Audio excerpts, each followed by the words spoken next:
I was thinking. Call me old-fashioned, I mean, I am stood in an art gallery wearing a smoking jacket waiting for my manservant to get me a bloody drink. But I have a certain view of art, one that I'm sure will make me sound, if not antiquated, then at least like a massive cockroacher, but I give less of a shit than an apathetic anorexic. Damn it, the internet was made for me to shout my poorly thought opinions into a microphone, so strap in or on or whatever. What is art? Well, I guess it can be anything. Well, not anything. The space shuttle isn't art, the Pope isn't art, except here, and something that's been made purely for fame and fortune isn't art. Will.I.Am, you know, Will.I.Am. I can't indicate any more clearly who I'm talking about unless I acknowledge the punctuation in Will.I.Am's name that can only have been put in there by a dyslexic birth certificate administrator with an infected bladder who filled out Will.I.Am's paperwork moments before rushing away to have a very painful lie down. Will.I.Am is not an artist, but now I'm thinking I'm getting at Will.I.Am because I don't like Will.I.Am, and maybe Will.I.Am does produce records and flop about in a sincerely expressive way, but I can't see that because I'm prejudiced against Will.I.Am. I know what you're thinking. Who the fuck is Will.I.Am? What I'm saying is art isn't art if it's made solely as a product just for money, but being paid to make something doesn't mean it's not art. Many famous artworks have been commissioned by a rich patron or have been produced in the hope of being sold but still maintain artistic merit. But what makes it art and not decoration is some sincere meaning from the artist and some actual authentic drive to make it, even if it has been commissioned or produced because they think Lady Butterfingers might take a fancy to it at the Lord Lieutenant's ball. Not some diamond-encrusted skull made solely because some rich Philistine is going to buy it to go next to his 3 Rembrandts and special edition Lambo, or some thrift store vistas of a world so ideal it must be propaganda from Soylent Green.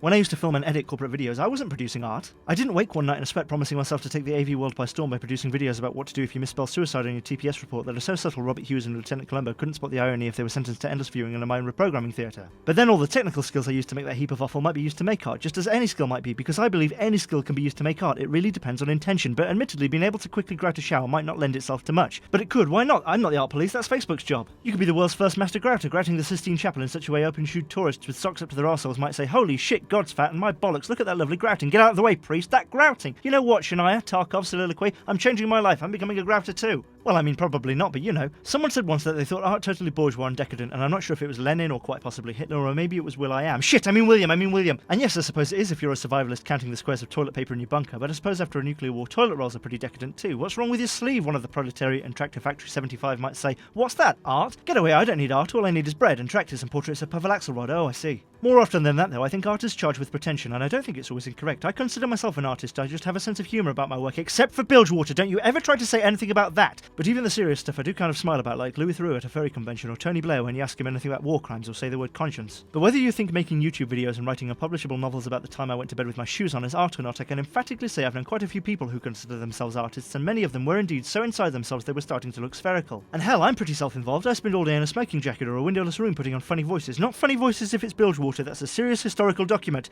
but good god, I've heard some bullshit in my time. Films can be beautiful, not visually or even in terms of the story, just beautiful, you know, but then that's a story about when I almost glassed someone to escape from their continued insistence that RoboCop 2 is a beautiful film. RoboCop 2 is not a beautiful film! I don't know what it is about artists, they're just so proud. Can you imagine a room full of surgeons all passively bickering about who's in demand or who had the most humble upbringing or just got it the first time they picked up a scalpel? And I suppose that's the thing. There are many different magnitudes of art, and like everything, a lot of it isn't very good, and unlike being a surgeon, you don't have to be clever to be an artist, maybe to be a good one, but not just to be one. Of course, being an artist or not seems to be defined by the success of their work, and the success of their work by how well known they are or how much they can flog their next album for. But some of the most insightful and technically gifted artwork I've ever seen was by a man who stacked shelves for a living, and you can't tell me cream always rises to the top, because if it does, it goes sour first. Who knows how many great people have been smothered by the culture, their voices drowned out by pigs squealing for slop, their genius lost forever, confined to perpetual obscurity. But I think I might be starting to sound a tad envious of Damien Hirst and William, so I'll have to cut this short and get down to Walmart to buy a vat of formaldehyde and a chainsaw and get a ticket to Milan to dig up Piero Manzoni. Just a thought.